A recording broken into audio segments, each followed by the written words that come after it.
আসসালামু আলাইকুম রহমতুল্লাহি ওবরাকাতু। প্রিয় দর্শক, আপনারা সবাই কেমন আছেন? আশা করি আল্লাহর রহমতে আপনারা অনেক ভালো আছেন। তো প্রিয় দর্শক, দেখেন, আমি জানি না আমাদের বাংলাদেশে এরকম সিস্টেম আছে কিনা। স্ক্রিনের উপরে একটা ছবি দেখতে পাচ্ছেন। অবশ্যই আমি একটু কথা বলে তারপর আমি পুরো ভিডিওটা দিব, আপনারা শুনবেন এবং দেখবেন। তো এইখানে স্ক্রিনের উপর যে ছবিটা দেখতে পাচ্ছেন, এই ছবিটা হলো যে ভারতের একটা পুলিশের, মানে যারা ট্রাফিক পুলিশ, তাদের একটা যন্ত্র, যে কোন ড্রাইভার মদ পান করেছে, কোন ড্রাইভার মদ পান করে নাই, এই জিনিসটা দিয়ে ট্রাই করা যায় যে কে কতটুকু মদ পান করেছে, যে কে কতটুকু নেশা করেছে, ওটা পরীক্ষা করা যায়। এটা বাংলাদেশে আছে কিনা তা আমি জানি না, আমি কখনোই বাংলাদেশের দেখি নাই, এবং কেউ ভিডিও করে নাই, কারো ভিডিওতে দেখি নাই, এবং কি বাস্তবও দেখি নাই।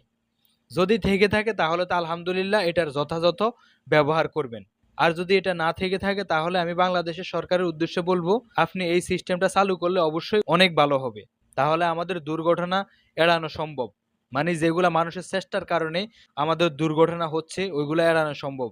যদি বাংলাদেশে এগুলা চালু করা হয়, তাহলে যদি ট্রাফিক সিগন্যালে যারা থাকে তারা যদি সততার সহিত ডিউটি পালন করে, তাহলে আমার মনে হয় না যে বাংলাদেশে এত এত দুর্ঘটনা যত বেশি হচ্ছে এত বেশি হবে না, আল্লাহ চাইলে, এই চেষ্টার মাধ্যমে।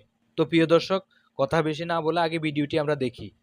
चलिए बाहर को फूंकना है, फूंकते रहो, छोड़ दो।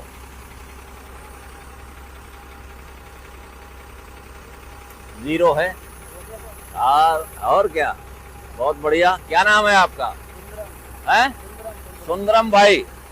सुंदरम भाई, मुझे आप जैसे ड्राइवर बहुत अच्छे लगते हैं। मेरी तरफ से देखते रहते हो।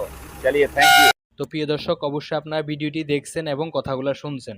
তো একটা কথা বলবো প্রিয় দর্শক, আপনি কি বলেন? যদি বাংলাদেশে এইটা যদি থেকে থাকে তাহলে তো এটার যথাযথ ব্যবহার করা দরকার। আমার মতে, আপনার মতে কি? অবশ্যই কমেন্ট বক্সে জানাবেন। আর যদি না থেকে থাকে তাহলে অবশ্যই এটা চালু করলে অনেক ভালো হবে, অনেক দুর্ঘটনা এড়ানো সম্ভব হবে। এটা আমার মতে। আপনাদের মতে কি? আপনারা অবশ্যই কমেন্ট বক্সে জানাবেন। যদি বাংলাদেশে এগুলা থাকে তাহলে অবশ্যই যথাযথ ব্যবহার করার আহ্বান জানাবো আমাদের বাংলাদেশ সরকারকে। এবং যদি এগুলা না থেকে থাকে তাহলে এরকম সিস্টেম চালু করার আহ্বান জানাচ্ছি আমাদের দেশের প্রধানমন্ত্রীকে। কেননা এটা যদি চালু করা হয় তাহলে অবশ্যই আপনি শনাক্ত করতে পারবেন কে কতটুকু নেশা করেছে, কে কতটুকু নেশা করে নাই। তখন তারাও ভয় পাবে। কেননা আপনারা যদি এগুলা চালু করেন, তখন তারা দেখবে যে এটা দিয়ে, কারণ এটা একেবারে 100% কার্যকারী। আপনি এটা দিয়ে ট্রাই করলে অবশ্যই ধরা খেয়ে যাবে।